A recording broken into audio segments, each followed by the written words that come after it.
Minister, I welcome this opportunity to speak on this subject, and like my colleagues have said, all of our offices are inundated with people absolutely desperate for the disappointment of their children, desperate to the financial losses that they are going to have to bear. So when they get onto the airline or however they're travelling, they're not going to be refunded any money. People are losing thousands and thousands across this state because of the chaos in the passports. And while some of this couldn't be avoided, much of it could be. And you know, when you say that there are 900 staff numbers in the months ahead and that people are starting, clerical officers are starting on Monday, you rightly say they're going to have to be trained. But who's going to train them? Is it the existing people already within the offices? It takes time. So what it speaks to is that the plans were not in place to recruit the people who are necessary.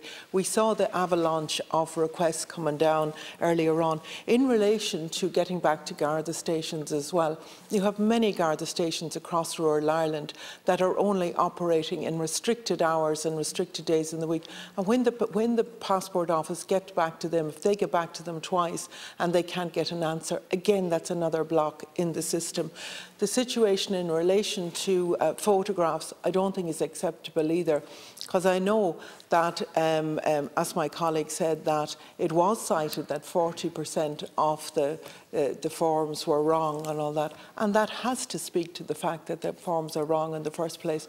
But also, is the proper instructions, because I've had loads of these myself in terms of photographs. In fact, I've had my own passport like that. Are the proper instructions being given? Are we communicating properly to the chemists and to the people who are appointed to take the photographs?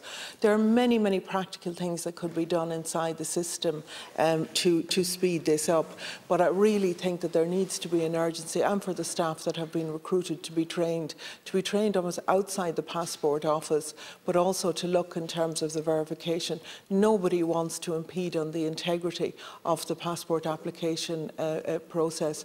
But right here, right now, people are losing thousands of euros that they don't have in the first place and they can't afford. Many of them haven't had holidays for years and years.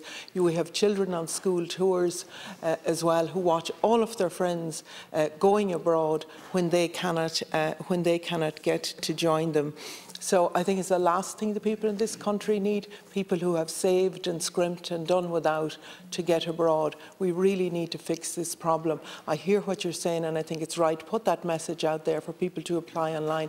That message should have gone out much, much earlier and should have permeated to every household that they only apply online. Thank you, Deputy.